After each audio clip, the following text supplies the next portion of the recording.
Hey, welcome and welcome to this particular series. This is Inner Evolution series, and I am Dayo Samuel. Today, I'm going to be walking you through a couple of things that you need to know. Particularly, we are going to be looking at how to get started with self actualization. This is the Inner Evolution series, and I am Dayo Samuel. Thank you very much for joining me. In case you're meeting me for the first time, I am Dayo Samuel, and of course, this is my this is my channel here where I share and teach people and help people turn the things that they want to do into things that they actually begin to do. Okay, now that I am live, I'm going to just look a little around just to be sure that everything is working fine.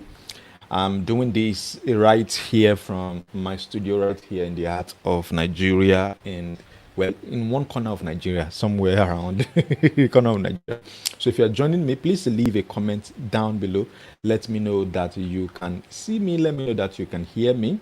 Thank you very, very much. So today we are starting with inner evolution, and the goal today is to talk about how to get started with self actualization. And I'm going to be sharing my slide as well. And this is really going to be an interesting conversation. Let me ensure that everything that I need to get set is set. If you're live, say I am live in the comments with me right now. Say I am live in the comments. Let me know. So say something in the comments so that I know. So great. So say something in the comments. Let me know that you can see me. Let me know that you can hear me. So I'm going to be joining. I'm going to be using my. I'm going to be sharing this presentation with you, and in this presentation, we are going to be talking about how to begin your self-actualization journey. As I said, if you are in the comments, please let me. If you are watching, let me know that you are watching me. Okay, so while I'm waiting for that, so that we can quickly jump into this conversation, let me begin this conversation here. Today, we are going to look at how to begin your self actualization journey.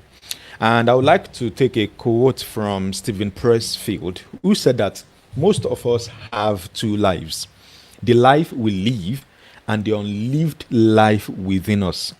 Between the two stands resistance. Now, the first time I came across this statement, I didn't fully understand it because I was like, what is the resistance that stands between the life that I'm living and the unlived life that is within me? I was like, what is the disparity? What is the disconnection? What do I really need to know about this resistance? Why is there some resistance? Why? And so as I began to check and began to study, I began to try to find things out. I found out that this resistance is not coming from outside, but it's something that is more of an inside work. So, as I said in one of my comments, evolution is an inside job. And as I like to always say, no one can make your life a living hell without your agreement. You have to agree with that person. So if you're starting from outside, if resistance has to come from outside, it has to start with your agreement. If you don't agree with that person, it doesn't have influence, it doesn't have power over you. So if you are here right now, thank you very much. And please share this with somebody so that somebody can join in. Okay, so let me move forward from here. Now, what we will cover today, we'll look at the stage you are in. I'm going to talk about the different stages of evolution. I'm also going to talk about your focus while you are evolving, especially your focus when it comes to self actualization. I'm also going to cover your role, the role that you are playing in this journey, in this adventure of self actualization. And I'm going to end with some of the decisions you need to make in order to truly self actualize. And I trust that this is going to be a really, really interesting conversation. So, many years ago, Abraham Maslow delivered a paper, and in that paper it talked about the different levels or the different things they were seeing from their clients, from the people he was working with. He found that people evolve at different phases, people evolve at different levels. First of all, there's the level of physiological. And physiological simply means that at this level of evolution, what you are looking for is food, water, rest, sex, anything that makes you feel like you need to survive.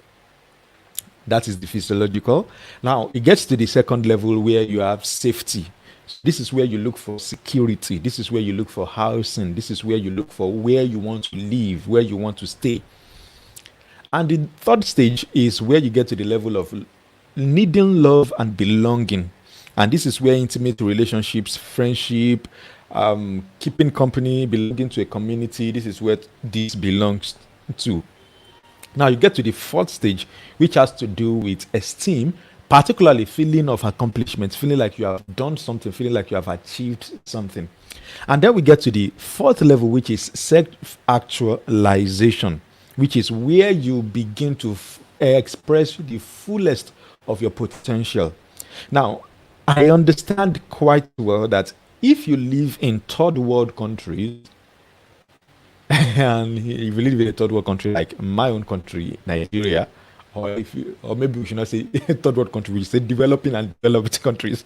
If you live in a developing country like Nigeria, your priority will most likely be either of physiological or safety, or if you move a little beyond that, you'll now begin to look for love and belonging and then some feeling of accomplishment. I'm going to simplify this into three anyway, so that it's easy to understand.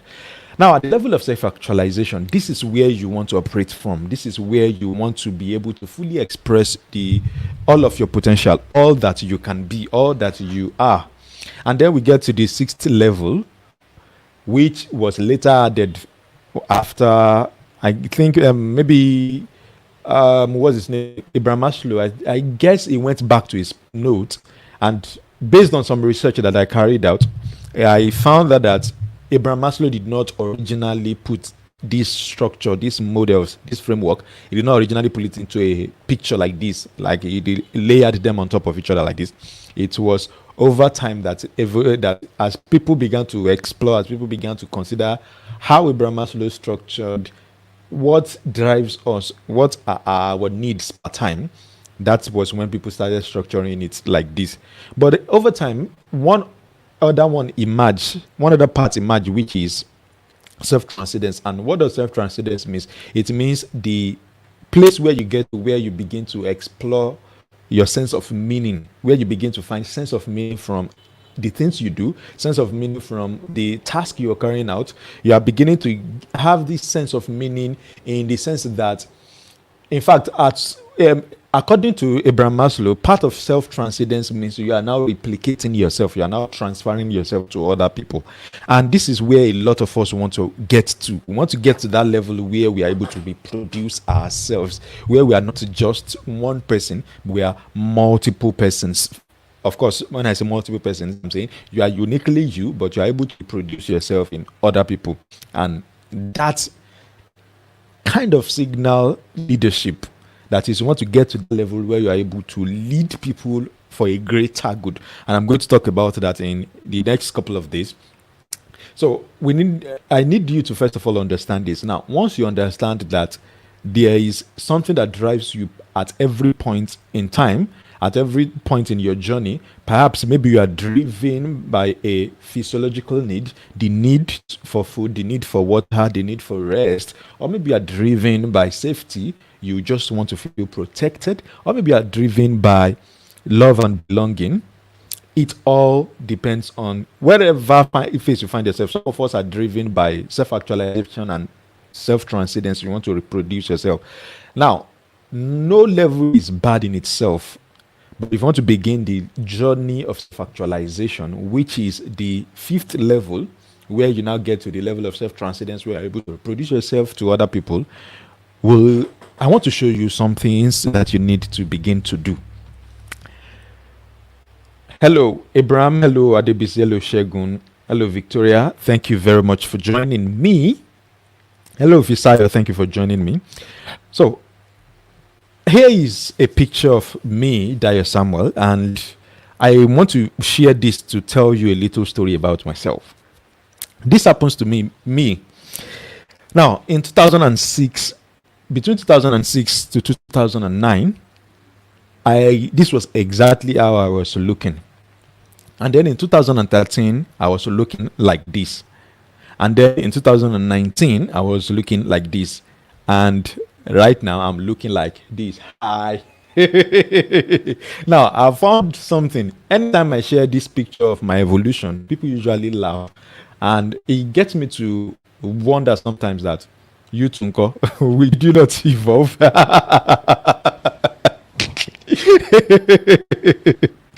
So someone is laughing. Well, it's okay.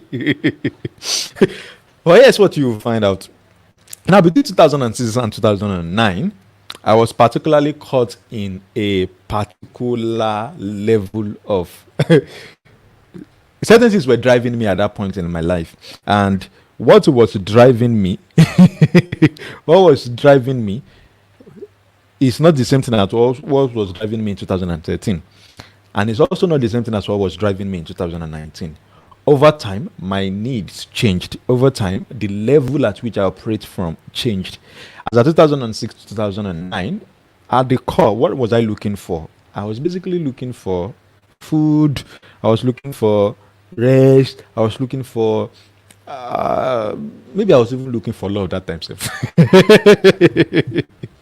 But here's what I want you to understand.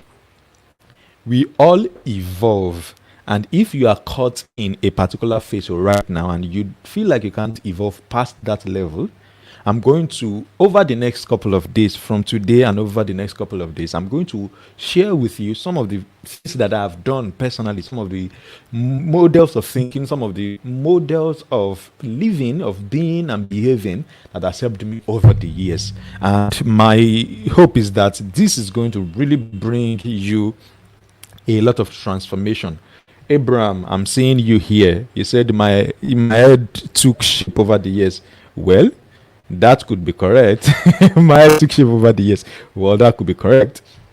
Hello, Victoria. Thank you for joining me. Okay, so amazing. Now, let me continue from where I stopped. Now, I found this quote by Marianne Williamson, who happens to be contesting for US president this year anyway. She says, no one will listen to us until we listen to ourselves. Now, many of us want to lead. Many of us want to fulfill our destinies. Many of us want to be all that we want to be. But many of us have not started paying attention and listening to ourselves yet. We are listening to as many voices as we can because there are a lot of voices that are screaming, telling us what to do, telling us how to live, telling us who to be. Beginning with this session today, with this particular episode, with this particular session that we're having right now, and over the next couple of days, what I want to do is I want to help you begin to listen to yourself, to begin to go inside of yourself, to listen to yourself. Because even Jesus Christ once said that if people tell you that the kingdom of heaven is somewhere, if they tell you that the kingdom of heaven is in that mountain, or they tell you that the kingdom of heaven is in one forest, or maybe the kingdom of heaven is in one building, that you should not believe them. Why? Because the kingdom of heaven, the kingdom of God, the kingdom of heaven is within you. In fact, at one point it says that everlasting life is within you. Now, the reason why I need to help you explain that, understand that, is because no matter the level where you're operating from right now, if you have not gotten to the level of self-actualization where you are beginning to express all of the potential that God has packaged inside of you, I can predict that 50% of time you have been listening to other people. You have not been listening to yourself. And so as we go on in this conversation, as we go on in this discussion, you begin to find some of the things that you will need to begin to do, some of the things you will begin to practice in order to actually go inside of yourself. And at this point, again, if you are still with me, please say hi in the comments. Let me know that you are still with me. If this is Hopefully, let me know. So here's what I now broke down this Abraham Maslow's. This is what I broke it down into. So at every point in time, we are either driven by survival, which is we want to have, which is our desire to have something, and when we are driven by the need to have, we are literally just focusing on survival, which is more of acquisition. We want to have where to eat, what to eat. We want to have where to live, and I'm going to get into details of that. Now, second stage is you can operate at the level of doing, and when you operate from the level of doing, you are driven by your wants, your desires, and the fact that you want to have some records of success. The third level where you can operate from is the level of being, where your major goal, your major work, your major focus that time is fulfillment, is significance. You want to do things that are significant to you. Are you getting me now? Now, when we talk about survival, we are talking about food, clothing, house, job, or recreation. We are talking about car. We are talking about having a car, acquiring some amount of money. In fact, having some possessions. And then when we talk about, hello, Bisola Hassan, welcome.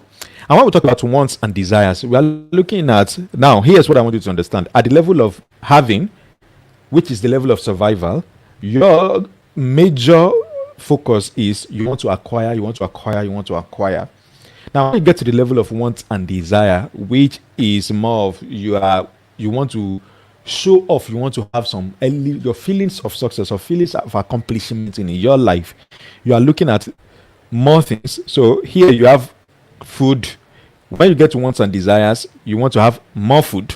If you have a car at the level of survivor, at the level of survivor, if you have money, you want to have bigger income, bigger, you want to have a second car, you want promotion, you want bigger home, you want higher income, you want more clothing. This level of wants and desires. Now, when you go to the third level, your goal is not so much of what is going on outside of yourself, but your goal is more of fulfillment and significance, because at that point you are beginning to prioritize your mental development, your physical development, your spiritual development, and your social development. So at that point, your value, the value you place on relationships, the value you place on belonging, the value you place on spiritual development now matters a lot more compared to if you were operating from the level of just survival. Now, I was speaking with someone yesterday. And he was telling me that for the first time in his entire life, this guy is close to 40 years, and he says for the first time in his entire life, he has decided to focus on his relationship with God, as well as to also focus on his relationship with himself. Now, there's a way I like to always say this, and it is that the most important marriage you can ever be in is the marriage to yourself. Then the next marriage can be the marriage that you have with a significant other. Of course, you can talk about the marriage to God. I don't need to even go into that right now. But the first marriage the most important marriage you need to have is a marriage with yourself. Then the next marriage that you need, that is very important as well, is a marriage to a significant other. Now, if you place more value on the marriage to a significant other than the marriage that you have with yourself, when this significant other behaves in a way that doesn't match your expectation, you begin to exhibit what I call validation seeking behavior. So you begin to behave in ways that you are looking for the validation of this significant other simply because you are missing out the validation that you have supposed to place on yourself. And I hope that you are getting right now. So if you look through your own life right now, what has become your own focus? What has become the things that you are paying attention to? Are you paying more attention to looking for love, or you're paying more attention to your spiritual development, your social development, your personal development, and maybe even your mental development? Now, it's very important that I explain this here, because As we go on, I'm going to touch on a couple of things. In fact, tomorrow I'm going to dive into some something very, very intrinsic tomorrow. And today my goal is to lay the foundation, okay? Moving forward from here, moving forward from here. Again, this is the framework here. First level, you are driven by the need to have. Second, you are driven by the need to do. And third, you are driven by the need to be. Now, what I also need to mention here is that some people are simply human doing, and they have stopped being human being, because all that they focus on is just the things they need to do, and they no longer even understand who they need to be. In my classes, I always explain something that I call the distinction between role and identity. And I explain it this way. And I think I even talked about it in my book here, Limitless Courage and Confidence. I also talk about it in my book here. Now, when we talk about role and identity, role is the work you are doing. For example, being a wife, being a husband is a role you are playing in that's your husband's life, or that's your wife's life. But a wife or a husband is not your identity. That is not who you are. The real identity, the real person that you are in that context, is that you are a man or you are a woman. And so if you don't have a genuine relationship with you being a man, with you being a woman, and you now decide to become a husband or a wife, you will most likely be seeking validation that you don't find in yourself from your wife or from your husband. Are you getting what I'm trying to explain here? So you find that it is not that you don't have a life. Of course, you're already existing, but are you living? Another thing I also like to explain is that when I talk about human doing and human being, human doing is more of the role that you are playing in people's lives. For example, if I ask you that, what do you want to be, or what do you want to do with your life?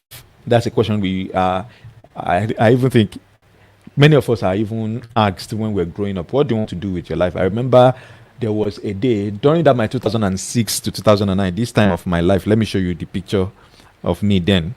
During this phase of my life, this 2006 2009, then I remember one day my father woke me up in the middle of the night and asked me, Dayo, what do you want to do with the rest of my life? And I was like, I don't know. Can I sleep now?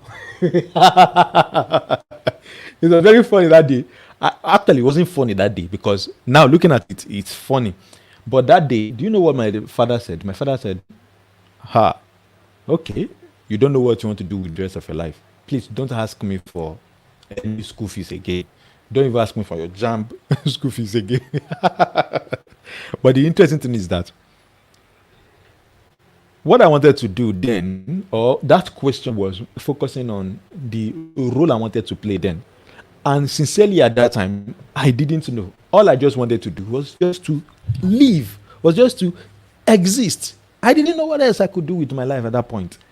But over time, as I began to evolve, I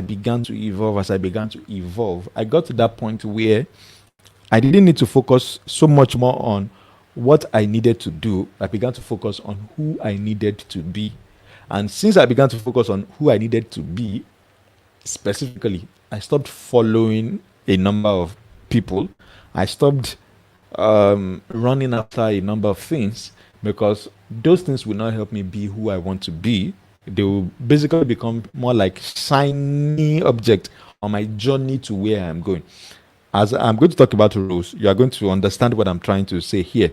Hello, Blasan. You my focus is more on spiritual, mental development, and relationship. Amazing. Tolushi says, oh, Jesus. Tolushi, don't mind though. Don't mind, that's my picture. That was me then. I saw a picture of someone today. I was reading someone's status today, and the person said that he went to the bank to go, I think he went to the bank to go do something physically in the bank. And when he entered, he saw, let me remember, I'm even trying to remember the story right now. So the people at the counter asked him that, is this really you, that he should take off his mask? That he should take off his mask, that they want to be sure that he is really the person that is in the picture in their database. So when he took off the mask, according to him, he said they asked him, they said, how come you are looking very different from this guy? He went, where's the picture? I think I even replied his picture here. Okay.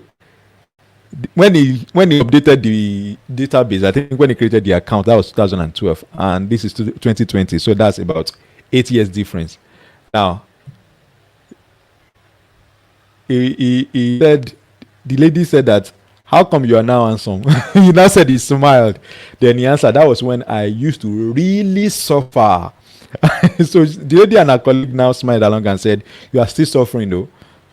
But the thing is, the suffering wasn't that somebody was punishing him. The suffering was not that he was carrying pong pong or doing bricklaying up and down. Not like I'm shamifying some people, okay? But the suffering he was suffering was the fact that he hadn't come to the point where there's integration between who you are and what you are doing. And a lot of times, this usually happens when there's a dissonance between who you truly are inside and who you are pretending to be on the outside, or who you are trying to be on the outside, which is inconsistent with who you truly are on the inside. When there's that inconsistency, you remember Stephen Pressfield, right? That most of us have two lives: the lives within us and the life. How did he say it again? He said most of us have two lives, right? That there's a life we live and the unlived life within us. And between the two stands the resistance. Let me share you that with you. It says most of us have two lives: the life we live and the unlived life within us. Between the two stands a resistance. So when you look at the resistance is not that you can't do or you can't be anything. It's just that there's this resistance, which I call dissonance. There's this disconnect between who you are on the inside, the life you can live on the inside, and the person that you are on the outside. And to be honest, my own journey during this time of my life, that was basically what I was experiencing. The resistance was the suffering that I was having that time. In fact, after this 2013, I actually thought I was a fine boy.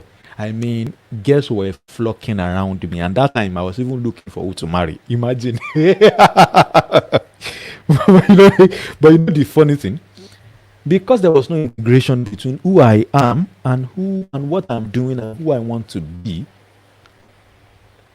the suffering was just too much for me to handle.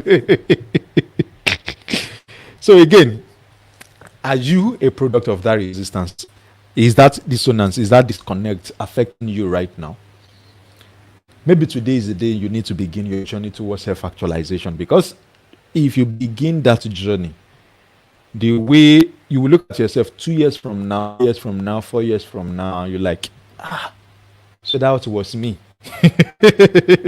And I'm not talking about making up, doing, of course, that's part of the physical development that I talked about earlier on.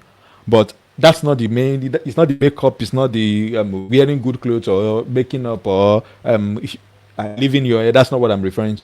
I'm just saying that if you get to that point where your unlived life within you finds expression, it will show in your physical outlook. It will definitely show. And this person that I actually just shared the story, I remember when he was a participant in the class, and I shared one of the frameworks that I'm going to be sharing in this series. I shared with them in that group, and it took that framework like his life depended on it. And you know the funny thing, within the space of 2 years, I've seen a radical shift in how he was and who he became within 2 years. Now, that's even be like 3 or 4 years ago since he took that framework. So I'm very definite, I'm very sure that by the time we cover some of the things that we're going to cover in this series, you will look at yourself and you actually do the things that I am showing you to do. Not like you will learn because you just want to learn. Of course, I'm not a fan of learning for learning's sake. I'm a fan of learning for doing sake. Now, moving forward, RDBC says integration between who you are and what you are doing. That's right. Julius says evolving. That's right. Tolushe says Jesus. Don't be too surprised, man. So let's move forward from here. So let's look at the roles that you play in your own life. What roles are you currently playing in your own life? Now, when we talk about roles that you play in your life, there are different roles you play at different times in your journey. Number one role that we can all play in our lives is to play the role of a spectator. And when you play the role of spectator, you are simply the fan of everybody. So you are the fan of everybody except yourself. Others are the key players. You are just the watcher. It's just as if you are acting a movie. And in that movie, that's how I like to explain it. Your life is currently acting out as a movie. You are playing a movie in your life right now. Your life is playing out as a movie. The question I want to ask you is, are you the lead character, or you are one of those characters that used to pass behind the camera when people are recording? You know, if you are watching a Nigerian movie and there's somebody on screen and it's happening on the street, if you see somebody on the screen, you most likely see some others gathered somewhere. So the question is, are you one of those people gathered somewhere, or you are the person on the screen acting out your own role in your life? Now, if you are one of those persons standing somewhere in the corner looking at somebody else playing an active role in your own life, you are simply playing the role of a spectator in your life. That's the role you are playing. You are just watching others make things happen in your own life. And when you are a spectator, when you are watching others like that, I need to mention that sometimes when you're a watcher, when you're a spectator, it shows up in your finances, it shows up in your spirituality, it shows up in your personal development, it shows up in your financial life as well. For example, let me use a case in point of my own life. When I was a spectator, the most important thing I was doing then was to, I don't know how to say that it was not going to sound somehow. So when I was a spectator, I was more of the person who, so in order for me to do something in my life, I will have to first of all seek the permission of a spiritual authority.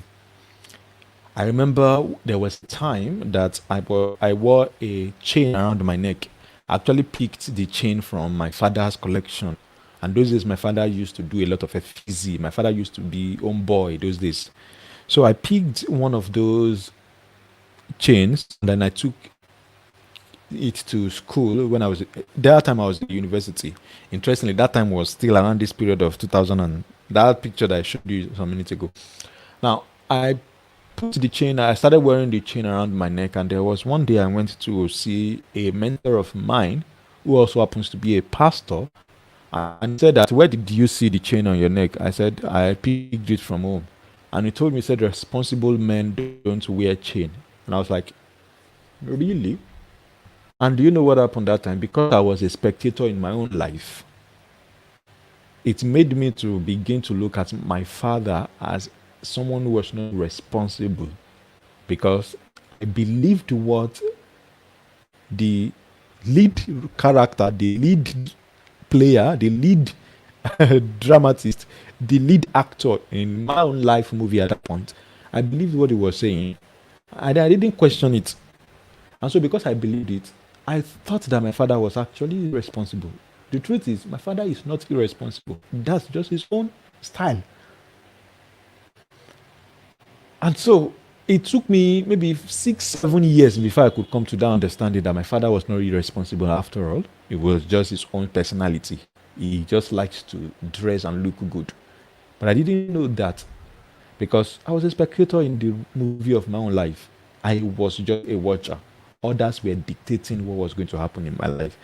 And so I want to ask you right now, are you at that phase where someone somewhere is dictating to you what you need to do in your life? Well, I'm sorry to tell you, you are simply a spectator in the movie of your own life. Moving on to the next role that you play in your life. You can play the role of a stylist. And when you play the role of a stylist, you are simply just copying other people to validate what you think is missing in yourself. And I need to explain this. When you are a stylist, you are simply copying other people in order to validate what you think is missing in yourself. Here's what I want you to understand about that. It's good to, of course, success leaves clues. That is a famous statement by Tony Robbins. But here's what you need to understand about the clues that are left behind. Some people mask the clues with a lot of their personality, with a lot of who they are, such that even when you try to follow the clues they leave behind, you can't see a process. You can't see what they actually did. You can only see what they did because of who they are at every single point in time. You can't see what they did independent of who they are at that point. And so when you look at clues that other people have gone through, what other people have gone through, and maybe you are listening to somebody's story, and I feel, oh, he did that at that point. Okay, let me do it as well. Maybe it's going to work for me. Well, it's good to model other people. It's good to model a lot of. In fact, I once wrote a post where I said that if you want to achieve success faster, simply look for models, look for other people who have succeeded and simply model after them. Now, I say model after them. I didn't say copy them, because in being a stylist, what you are doing is you are copying, simply latching on what other people are doing, and you are saying, I want to do the same thing. So it could be that you see your friend doing maybe you see your friend doing YouTube live like this, and because you saw your friend doing YouTube live like this, thankfully I'm your friend. Am I your friend? Let me know that I'm your friend. If I'm your friend, please tell me that I'm your friend. If I'm not your friend, please also tell me that I'm not your friend. Now, you find that I'm doing something like this, and then tomorrow you decide that if Dayo did it, I'm going to also do my own. In fact, since Dayo did it for 5 days series, I'm going to do my own as 10 days series. And there's practically no strategy, the idea did not come from inside of you. In fact, this you can find a lot on social media. So somebody writes a post, you copy the other person's post, and no credit to the person, and you just take the credit for yourself and pretend like you are the person who originally created it. I've seen this play out in the last 6 years of me being actively running business online. But the truth is, being a stylist only gets you so far. The day you don't see other people to copy, what becomes you? What will you then begin to do from that day? Does that mean that you're not going to have anything to do anytime there's no other person to copy again? That's what I want you to think of right now, okay? I want you to think of that right now. You don't have to always copy. And if that is the role you are currently playing in your life, you are playing the role of a stylist in your life right now, it is okay. We are all evolving. We are all at different stages in our lives, okay? So it's very okay. Now, the third stage that you can also play, the third role that you can play in your own life is the role of a starter. And when I talk about the role of a starter, you have a habit of starting things and stopping them. And to be little bit clear here, you have a habit of starting things and stopping them. This next shiny object distracts you from your main goal. Now, this starter here, sometimes people confuse it with being the student, and it's not the same thing. Being a starter simply means that today you start this project, tomorrow you start that project, next tomorrow you start that project. So you have a lot of scattered projects everywhere. And so there's this inconsistency that you have practiced as a pattern over time. And because you are always starting things, it's very easy, especially if you have a personality like myself, if you have my type of personality where we are very deep and we come up with a lot of ideas over time. If you have my type of personality, or maybe you are even a multi-potential, like maybe you are a person with a lot of talents, you can do a lot of things, you can express yourself in a lot of ways per time. there's a tendency to be a starter in the sense that you are always starting something, and then once there's no success with that, you simply leave it and move on to the next thing. When there's no success with that, you leave it and move on to the next thing. When there's no success with that, you leave it and move to the next thing. And so there's this tendency to always start things, start things, and start things, and start things. And so you can look into your life, and in 5 years, you have started maybe 24 different things, and you're like, ha! Why am I so scattered? Why is my life like this? But the truth is, you just need to take responsibility for your life. You need to take responsibility for yourself. And while I know that this conversation is happening right now, what I want to do is I want to look back maybe 6 months from now, 1 year from now, and I want to hear from you that you stopped doing certain things, you started doing certain things, and as a reason of that, this is the result that you have. In fact, on Friday, hopefully I'll be able to stream that session on Friday. There's a session I'm going to have on Friday where I'm going to talk about systems, dominion and systems thinking. That is, if you want to dominate, there's the systems thinking that backs up dominating. Hopefully I'm going to be able to stream that here during this series as well. Moving on from there, we look at the next role that you can play in your life, which is the role of the struggler. And when you are playing the role of a struggler, your default mode is basically to hustle and hustle and hustle and hustle. And so whenever you need to get anything, your first instinct is, how can I quickly hustle to get this thing? And so hustle becomes your default behavior. Hustle becomes the way you approach everything, including if you want to start a business. You get into the group where hustle is the language. And to be honest, there's an element of hustle that we all need in business. But the truth is, majority of the hustle culture out there is actually toxic to somebody who wants to maintain sanity and maintain good mental health. And so even if you are going to hustle, you need to understand that you can't constantly hustle back to back, back to back, back to back. You need some elements of on hustle or this hustle, or do you get what I'm trying to explain there? Now, next stage is the stage of next role that you can play in your life is the role of a student. And the role of a student is you are in your own classroom. You are learning more about yourself so that you can do better. Now, as I mentioned earlier on, that some people confuse students with starter and think that they are students and they are also starters. Now, starter because they are just starting out. Perhaps maybe because you are just starting out on the journey of self-actualization. So you think you are a starter. But starter doesn't mean that you are starting out. Starter simply refers to a pattern of starting things. Okay? Now, being a student simply means that you are in your own classroom. You are learning more about yourself so that you can do better. So you are focusing more on human being so that you can human doing. Do you get that? So that you can express yourself in doing. You are focusing so much on your identity so that you can express yourself in a particular role. And to be honest, being a coach, being a therapist, being a trainer, being a facilitator, being a speaker, being the author of this book does not make that my identity. That is only a role that I am playing. And so because I'm fully aware of the fact that I am playing different roles in different people's lives, I have learned to keep my identity intact, keep who I am intact. I don't dash away who I am. I can simply step into a role part time and play that role. For example, in my wife's life, I'm playing the role of a husband. In my daughter's life, I'm playing the role of a father. At one point, I'm going to play the role of a mentor to her.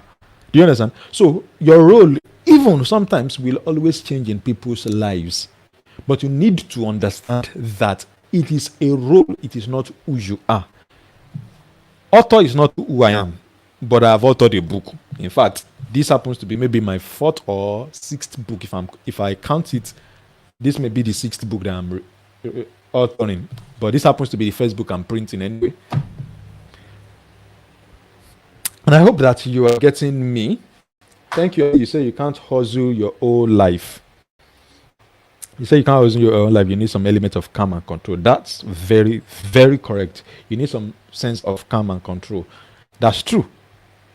So talking about being a student, You are simply studying yourself. And here, I might just even share a story here that might be a little interesting. So it happened that for over 13 years of my life, I struggled with addiction. With a particular addiction, it was actually masturbation. I mean, I struggled for over 13 years of my life with masturbation, and I did all kind of things to stop masturbating, but it didn't stop. When in 2015, I began to study, I became a student of myself. So I began to study myself. That was when I began to go into psychology, I began to go into behavioral sciences, I began to go into some related fields so that I can help myself. As I began to learn and understand some of these things, I began to see the pattern of behavior that resulted in me being addicted to masturbation. And you can see here, I can say it right now. Before I can't even say it. And I remember telling somebody some days ago that sin thrives in secrecy. Any habit that you want to overcome, if you keep it secret, you will not be able to overcome it. If you want to overcome any habit faster, find somebody and tell that person that this is what you are battling, and just unveil it to someone. You will find that it's going to be a lot faster, a lot easier for you to dissociate from that habit. Now, that's one of the things that I learned from studying, being a student of myself. I didn't learn that from any, didn't learn that from any course. I learned that from being a student of myself. And so when I began to study myself from 2015 up until now, that's a 5 years of self-actualization. So you can see it took time, right? Now, before then, I've been doing a lot of things. Before then, I was running an organization that I started in 2010. So that by 2015, it was already 5 years. By now, the organization should be 10 years, right? But you can see that even when I was running that organization, I had my own personal battles. In fact, this is something I heard my friend say in one of the meetings we once had. He said that even your pastor has his own challenge, even your doctor has his own sickness, but they won't come to you to treat it for them. They have people they are reporting to that will help them treat it. And so I want you to adopt that mindset right now, that every single person has their own challenge that they may be battling. Bill Gates has his own challenge. I was listening to Robert F. Kennedy Jr. yesterday, and I was saying that the guy could not speak clearly. So I began to ask, why is it that this guy cannot speak clearly? And I found that that was a sickness that he had. But with the amount of intelligence that the guy was exhibiting, the guy still had defunct speech. Do you understand?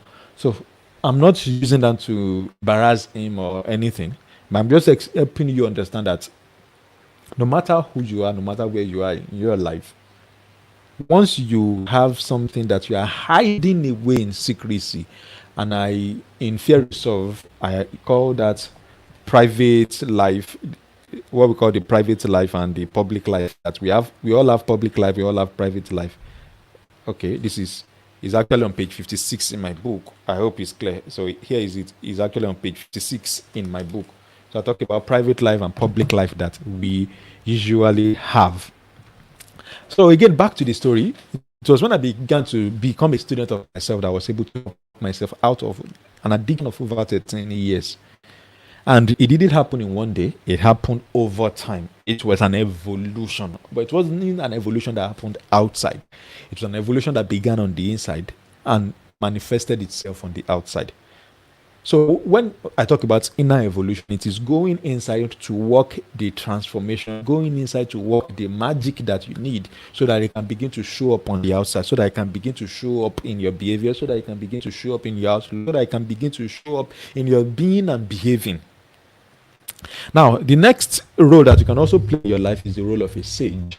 And when we talk about the role of a sage, you have come to the point where you have so much studied yourself, studied your life, that you have now begun to extract gems of wisdom from your life experiences.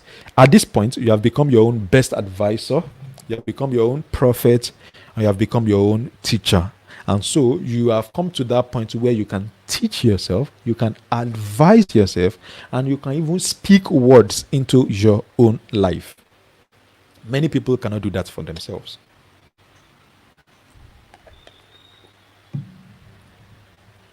Many people cannot be their own advisor, they can't be their own prophet, and they can't be their own teacher. So they look and run around looking for teachers. Now, on day 3 of this inner evolution series, I'm going to talk about who you are following. Whether you're following somebody that is. Anyway, I'm going to, by day 3, that should be in 2, tomorrow and the next day. So that's 2 days' time. We're going to talk about that particular aspect of who you are following.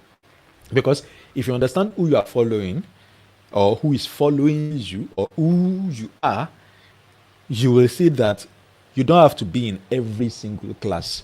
You don't even have to be in every single course. You don't have to belong to every single group. You don't have to join every single program. And I'm saying this right now because a lot of times when we say we want to learn this, we want to learn that, we want to learn this, we want to learn that, we become overwhelmed because the overwhelm is not that we don't know what to do. The overwhelm is the fact that we don't know where to start because we have a lot of ideas packed together in our heads, and so we are yet to be able to sift through to extract the gems in those information that we have acquired. And so all of the information now begin to look gobbled together, gobbled up, and so you begins to create a lot of chaos internally. Are you getting me right now? So you need to understand, what stage are you in your life right now? Have you come to that point? What role are you currently playing in your life right now? Have you come to that point where you are no longer a spectator? You are no longer a stylist? You are no longer a starter? You are no longer a struggler? Maybe you are no longer a student, or maybe you are no longer a sage. I don't know. Or maybe you are all of them. But I want you to understand here that for every single time in your journey, in your life, you will always have a role you are playing. And so no role is bad, no role is good, but you need the role that should be appropriate for you for the particular time that you are, for the particular level of evolution that you are in at that particular time. Now, having talked about this, let me ask you right now, what is it that you want? What do you want? And if you can, I want you to grab a pen and a paper right now, because I want to walk you through some things that you can put in place in order to begin to practice what I've shared with you here so far. So at this point, let me come on the screen. Let me bring myself back on the screen. So Victoria says your role in people's life may change, but that doesn't define your identity. That's very, very correct. Your role in people's life can always change, but that doesn't define your identity. So moving forward, what do you want? What do you want? What do you want? What do you want? So what is it that you want? And I want you to write it down. What is it that you want? I'm going to walk you through this right about now. So everyone has a conflict inside of them. The conflict of what you should do and the conflict of what you want to do. Now, when these conflicts come together like this, the conflict of what you should do, when it's not the same thing as what you want to do, at that point, that resistance happens. At that point, that dissonance happens. At that point, that disconnection that I talked about earlier on, it happens. And so how can you handle that? In order to handle that, you simply need to understand that what you should do could be coming from other people. Of course, a lot of people give us instructions of what to do in our lives. In fact, in my book, The Government of Self, I talk about the fact that a lot of times people just tell us their expectations of us. Because we don't create our own expectations of ourselves, we become the product of the expectations of other people. And so we begin to live the life of other people, thinking we are living our own life. Of course, it's from what you should do. And tomorrow I'm going to go into how this actually starts from. But today I want to walk you through some steps that you can walk through, some things that you can do right now in order to actually take your life back. So if you compare what you should do and what you want to do, can you see a disconnect between them? That's the first thing I want you to consider right now. What you should do, perhaps what you are being told that you should do, and what you truly want to do. Is there an integration of the two of them, if there's no integration, which of them will you honor today? Which of them will you honor today? So I want you to write about now. I want you to write down some of the things that you probably have been told that you should do, that you need to do. And I also want you to write down some of the things that you know you want to do. So if you want to do that, you can simply take a paper and draw it. So you can simply draw a table. You can simply draw a table. Let me see. You can simply draw a table like this. Okay, let me share it. Let me put it on a slide and let me just guide you here. Let me just use this and guide you here. So let me use this and guide you here. So let's say this is your table. So what you want to do is you want to pick your table like this, and then you want to draw a table. So draw a table, simply draw a table and put here what you should do. What you should do.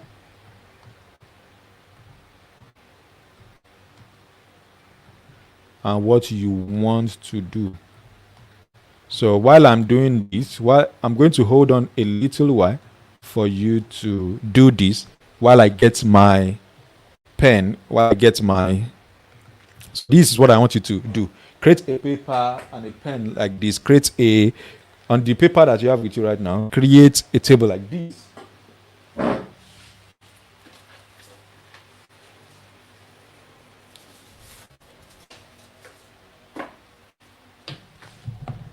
So I quickly went to get my tablet so that I can draw my screen here. So that's, where is the pen? Okay, so this is my stylus pen here.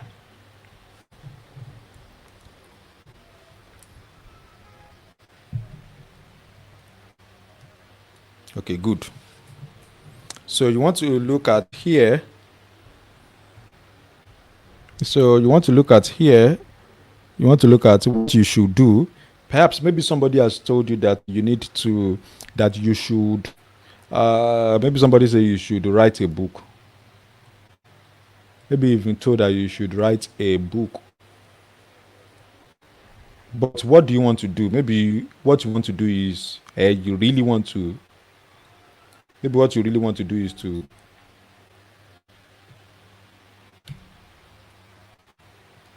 maybe what you really want to do is to write a book. Now, if you compare this and this right now, you see that these two, there's an alignment between them. So let's say you are told that you should have a child, or have a child is even too far. Let's say you should get married. Let's say this is what you are being told, that you should get married. And what you want is not marry yet. And maybe what you want is you don't want to get married yet. At this point, what you will notice is that there's no this one and this one does not connect. There's no connection between these. So that's how to identify that resistance that you're having. So I want you to write down some of those things that you may be noticing. So write some of them down, what you should do and what you want to do. At this point, let me come back on my screen here. So, visualize in my present life now, I fall under starter. I'm always motivated at the initial stage. Most times I don't need too much push, but when challenges set in, I withdraw, seriously battling with it. Great. So, Bisola, you are in the right place. Over the next couple of days, we will handle that. And that's why this is a series. It's not something that's going to happen in one single day. I'm not a believer of course, when I have therapy sessions with people, there are times that, a lot of times actually, about 70% of the time, miracles happen instantly and there's a permanent change. But because I understand how the brain works, I understand that everything is process. Everything is process. In fact, the session of Friday is about input, process, output. Process part is what determines the output. So you are in the right place. You are very, very welcome. So again, look at what you are doing right now, what you want, what you should do, the things that you've been told that this is what you should do, and what you want. I want you to compare them together. Are they aligned? Is there an alignment between what you should do and what you truly want? Are they aligned, or they are disjointed, or they are disconnected? I want you to take a look at yourself right now, and I want you to take a look at your life right now. Compare that, compare that, compare that, compare that. And while you do that, I want you to now begin to look at some of the steps that you can take to make sense of everything that I've shared with you here. So first thing is, and this should be the like a task that you take home for today. So first step is you want to create a positive specific goal. Now, of course, before you can do that, you need to first of all identify what you should do and what you want to do. And so once you have identified what you should do and what you want to do, the next thing is you want to create a positive specific goal. So if your own is you are being told that you should write a book and you want to write a book, what you should then do will be to create a positive specific goal. Here's an example. You want to travel to a future date, maybe 6 months from now, or maybe 6 months from now, or maybe 1 year from now, 5 years from now, 10 years from now. You want to travel to that time. And when you get to that time, you want to look at it. You want to say, today is so and so date. So I have a specific date, and I am so and so. That is, this is who I am. Maybe it is your identity. Maybe I am someone who starts something and finishes it. I am somebody who completes a project. Or you want to say, I have written my book. Do you get it now? So in the case of writing a book, it is now December 31st, 2020, and I have written a new book. So that's what you want to do. You want to travel to the future and create a positive, specific goal. So you want to write it with the future in mind, with the result as well in mind. And of course, if you think about it, the way they used to say it is that God sees the end from the beginning, isn't it? So I want you to travel right now to the end of that.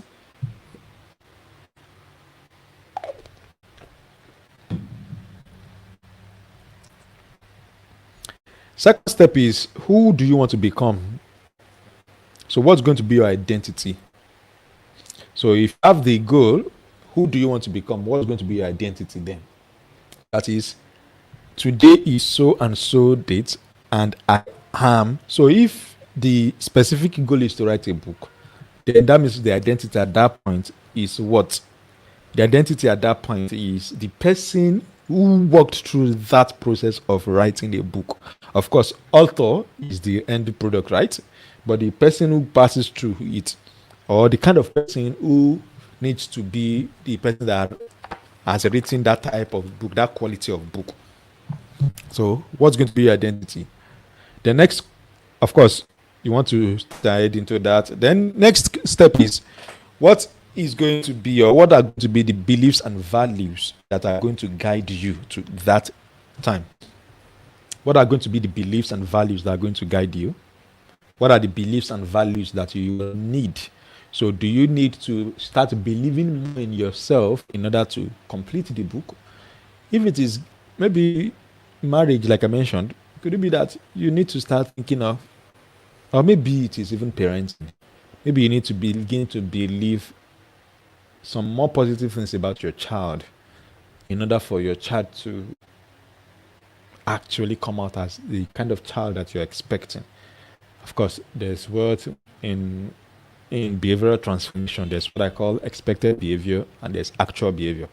Actual behavior is what people do. Expected behavior is what we expect them to do.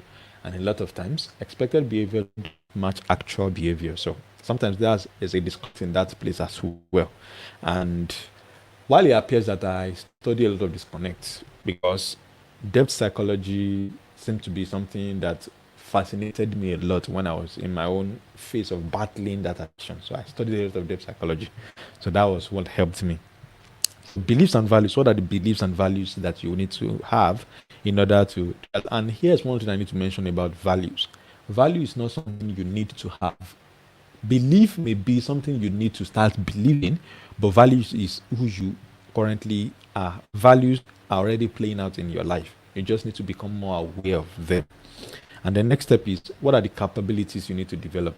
Perhaps maybe you need to learn how to write well. Maybe you need to learn how to organize your thinking. Maybe you need to learn content creation. That is, if that is for authoring a book, okay?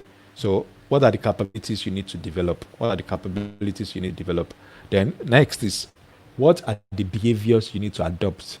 How will you need to behave? And when it comes to behavior, I'm talking about your daily behavior, what you need to do every single day. So this is a behavior. This is how I need to act every day. It will mean that I will need to always sit at my desk every day and ensure that I write maybe just one page of my book every single day. That is a behavior.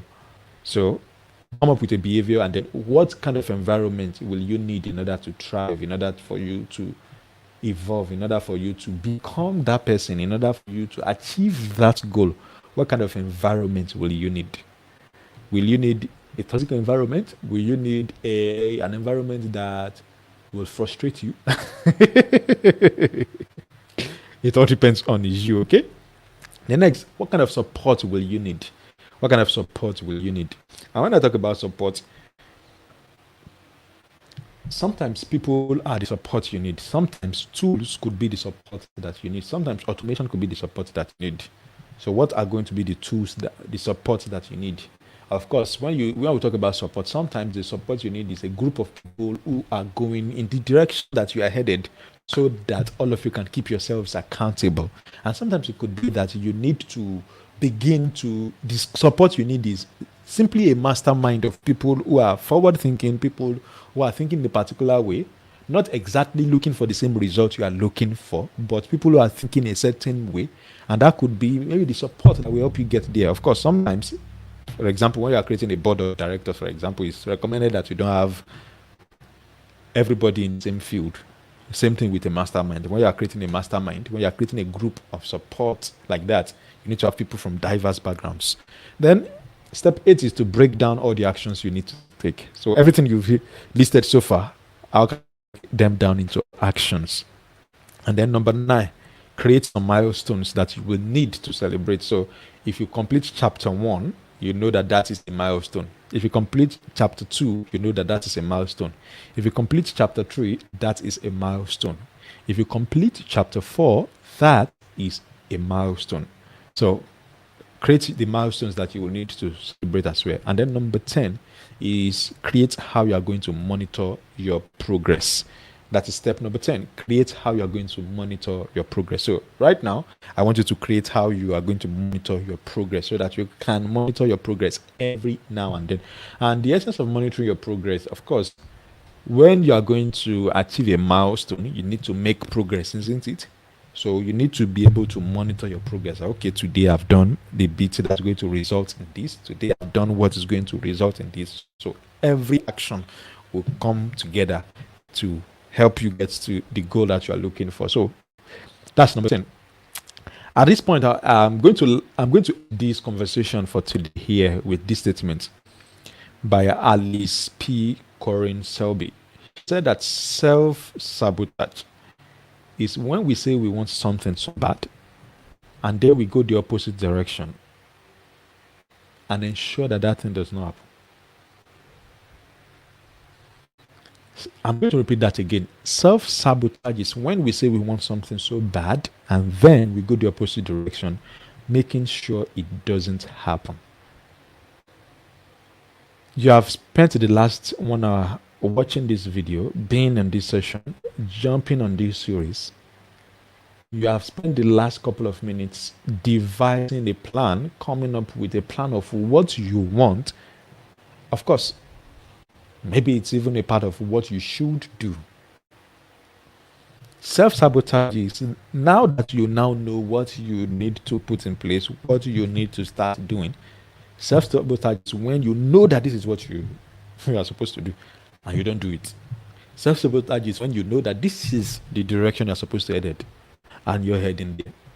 Perhaps self-sabotage is when you know this is what you want, but you're not going after what you want. You're simply going after what other people want for you.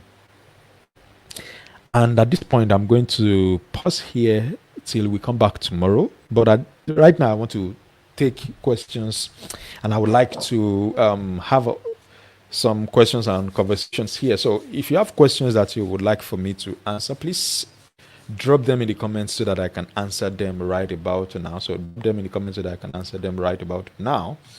So let me have your comments. Let me have your comments. Let me have your comments. Let me have your comments. Let me have your comments. So has this been helpful to you so far? Has this been helpful to you in any way? If this has been helpful to you, let me know as well in the comments section. Let me know. Share your thoughts with me. Share what's going on in your mind with me. At this point, I know a lot of things will be running through your mind like, of course, this is how to begin the journey of self-actualization in this inner evolution series. If you don't take care of this part today, if you don't take care of these things that we've talked about, 5 years time, you are going to look back and you are still going to be this person that attended this session, that listened to this, that watched this video. 5 years time from now, you still be the same person if you don't do anything about it. So I'd like to take your feedback here. So Victoria says, self-sabotage. And it says, thank you so much for this session. I have learned a lot beyond my expectations. Thank you very much for that. And Fisaya says it has been helpful. Yes, it has been helpful. Thank you very much for that as well. I'm glad that it's helpful. So that means that tomorrow you should invite other people to join us. Let me post the link for tomorrow here. Okay, it's simple. Just send them to YouTube.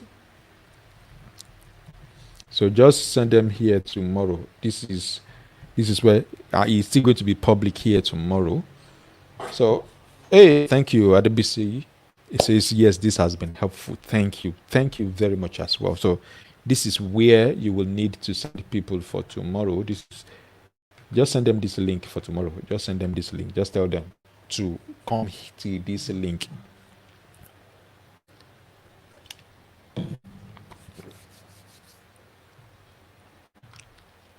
So if this has been helpful, please let me know in the comments. So if you have questions as well, please also ask. So Adebisi says the hierarchy of needs, the hierarchy of wants. Do we have to satisfy one level before moving on to the next? You don't have. My own belief is that you don't have to satisfy one level before moving on to the next. The interesting thing is, if you currently are married, you currently have where you stay, you currently have where you live, what you eat, some of those needs are already being met. Now, when it comes to self-actualization, which is where this conversation is really aimed at, well, according to how that pyramid is designed, some people believe that they are layered on top of each other. That is, you have to first of all have this in place in order to have this in place. Some people believe but personally, I don't believe you need to have that in place in order to have the next one. You can have some without having some. For example, have you seen people who are very, very deep spiritually? That's an element of self-actualization. Actually, of course, if you look at the framework we've discussed so far, that's an element of self-actualization, isn't it? Now, if they are very deep spiritually, but financially they don't have much, you know that some people it's like that, right? Now, the question is, they need finances in order to take care of what to eat, where to rest, where to live, and things like that. But they don't care about that. Now, when the focus is self-actualization, sometimes actually, you get to find that because of the frequency where you're operating at, some of these things are naturally taken care of. Somehow, somewhere, something will happen and then something takes care of all of those other needs because you are operating at that frequency. So my belief is that none of them has to be in place before the next one needs to be in place. Did I answer your question? I hope that answers your question, Adebisi. Ebonlua Teller, thank you. Ebonlua says that for someone who thinks a lot in my head, how can I express my opinions? I need to understand what you mean thinking a lot in your head. When you say thinking a lot in your head, is it negative thinking? Is it that you are criticizing yourself? Is it that you are complaining? Is it that you are berating yourself? I need to understand the quality of the thinking. And if it is some good thinking, in order to learn how to express yourself, you might want to see a video on my channel here where I talk about the myth of shyness. Let me see if I can find that for you. The myth of shyness. Let me see if I can find that link for you where I talk about people thinking that they are shy. That shyness is a myth. Shyness is not an identity. So I might need to share that with you. Okay. Adebisi says, yes, thank you. Amazing. Thank you for that as well. So let me get the link for you. Where is the link right now?